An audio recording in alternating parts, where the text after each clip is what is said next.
When she was a teen, she rose to fame. It's Tiffany, no last name. I love it. We all knew her as Tiffany. Okay, so yeah, Tiffany, I love your voice. I remember I first heard it back when we were both so young. Such a great big belt. But my first question is, why were you not on Broadway? Why were you not in Annie, the show that we all wanted to do? That's my question. Well, what the hell? Did you try out for it? First of all, we're still young, so there's that. So there's still time. Oh, okay, good. You know. What the hell? I don't You grew up know. in New York, didn't you? No, I didn't. I grew up in LA. Oh, that's the problem. Yeah, that's the problem. And I, you know, my parents didn't know anything about the music industry. So I started at 9 and 10, and I started doing country music in LA, which wasn't cool at all. And then I went to Nashville when when I was 10, trying to get a record deal singing Wait, country. how did you go to Nashville? You took a train to Nashville by yourself? No, my parents, at 10 I just started traveling and around LA and singing with bands. And we would learn a little bit, you should talk to this person. And I opened up for Hoyt Axton, actually. Songs like Joy to the World, all the boys and girls now. So he was like, you need to go to Nashville. I think my mom can help you. And I went there and I did a bunch of different TV shows and did the whole Pound the Pavement in Nashville. Were you homeschooled? Like, how were you going to school? No, I mean, on the weekends we would go. Okay. And then I'd go back to school. And, again, my parents didn't know anything about the industry. So, buy tickets. My mom did my outfits and did my hair and everything like that. So, yeah, I mean, it was genuine. It was real. And then, but you never thought of trying out for a Broadway show when you were a kid? Not really. I mean, that was later on after I got the record deal at 14. Everyone was like, you have such a big voice, and I don't think people know that. Yeah. You really should, take some time and go to Broadway. But I did so many tours, really, and, that was kind of what we were focused on. So it kind of got away from me, but it's something I would definitely love to do. Oh, yeah, you sound great. So when you get a record deal, what does that mean? You go into like an executive studio and you sing something and they go like, we're signing you. Well, yeah, I mean, we invited a bunch of different labels into the studio, and I think it was like 5 or 6 labels wanted to sign me, and we picked MCA at the time. We got great response. It was great. Very grateful. You were only 14? I was 14 when so I was recorded this the first Debbie album. Gibson? No, I think we kind of came out within months of each other, and I think Deborah probably came out before. I want to say that. She was East Coast. Was there a big like rap war between you guys, East Coast, West Coast? Well, I think that everybody made it up. We are so different. I'm not gonna lie, Although she's also a Broadway girl. Yes, she is. So you get this record deal, and then what does that mean? They say we're gonna produce your first album, and they start pitching you songs. Or you say these are the songs I want. How do you do that? My producer at the time, George Tobin, he just brought in a bunch of songs, and I got to know all the songwriters. I didn't write at the time. I was writing poetry on the down low. But, at 14, I'm sure there wasn't much in depth there. Yes. But, I mean, my idols always were songwriters. Emmylou Harris, Stevie Nicks, and on and on and on. Carly Simon, Joni Mitchell. Yes. Definitely. These are all the people that inspired me. So I always wanted to be a songwriter. Now I am.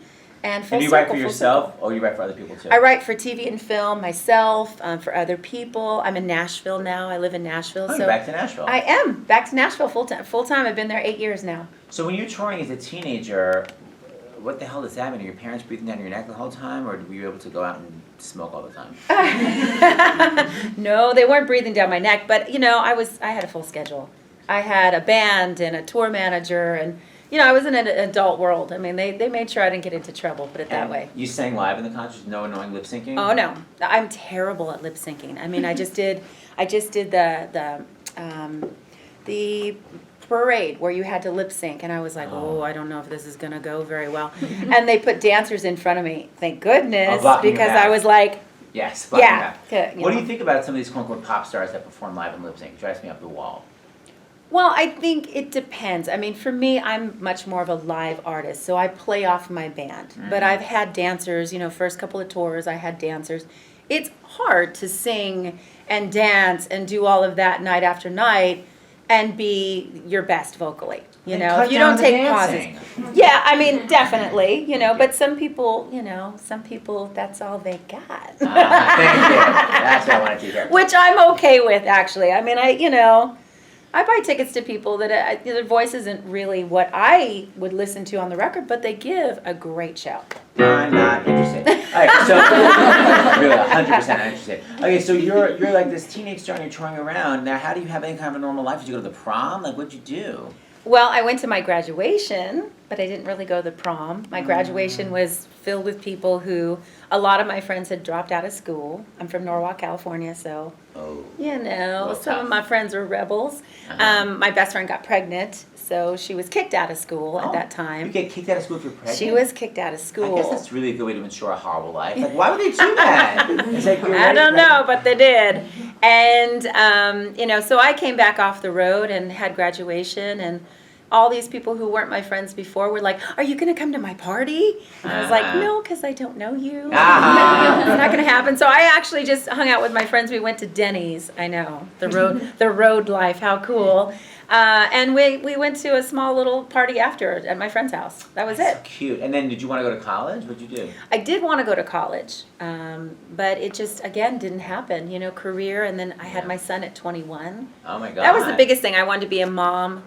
I kind of wanted to have it all, I was inspired again by country music, where it was okay for the girls to be married and have family, and everybody got on the bus. They took their dogs and they went on this happy little journey. So that kind of spoke to me, and I've been doing that ever since. Do you have one of those fancy tour buses that you bring like everybody on that has like a kitchen and stuff like that? Well, I had tour buses for many years, and if I need them, I hire them. But most of the time, no, I really just have like a small little compact rolling little van that's... Did you sleep on a tour bus ever? Oh yeah, many times. What the hell is that like? It's great. It is? It's easy, yeah. Isn't it called like a rolling coffin? No, it's fabulous. Do you have any room to roll over though? It just feels like the size of your body. Well, I had my own bus, and so it was just me and my best friend at the time, and the driver and my aunt, and so there was 3 girls. That was it. We had plenty of room. Yeah. And what about? And I had Whitney Houston's old bus, so it was very pink and very fabulous and very, very posh. Oh, that's Yes. good. What was the coolest thing about it?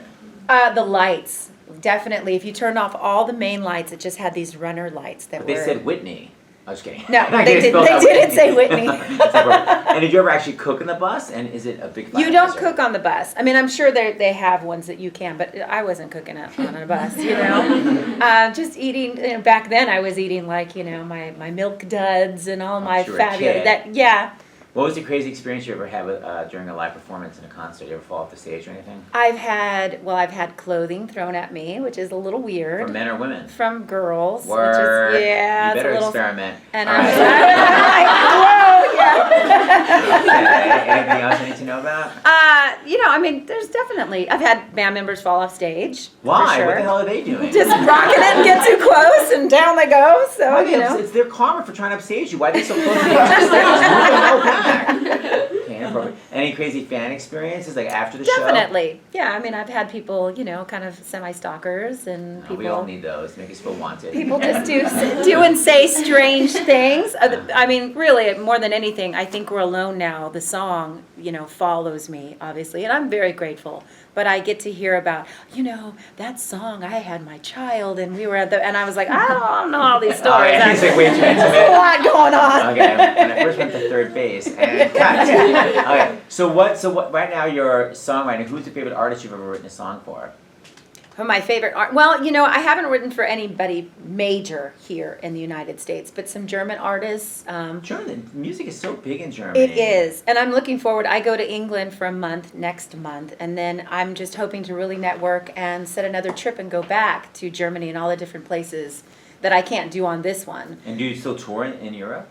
Well, I mean, I haven't returned in 10 years, so this is a big deal for me. You're gonna go and do a tour? I'm actually doing a lot of the retro concerts, so it's myself and Rick Astley and Tom Powell and on and on and on and on and on and all my favorites, Samantha Fox, and a lot of them are my buddies, so this is easy. And my husband's British, so we're gonna go back and see family and How did you hang meet your out. husband? I met my husband. No, I met him in a pub, actually, So British. drinking. Did you have like fish and chips, and he had like some? No, I was blood drinking. pudding? Cooking in the room. Okay, so Tiff, do you have your own website? I do. Well, you can go to tiffanytunes.com, and that'll lead you to my Twitter and my Instagram and where I'm going to be doing all my live stuff when I come back to America in August. New album out called A Million Miles. Oh, brava.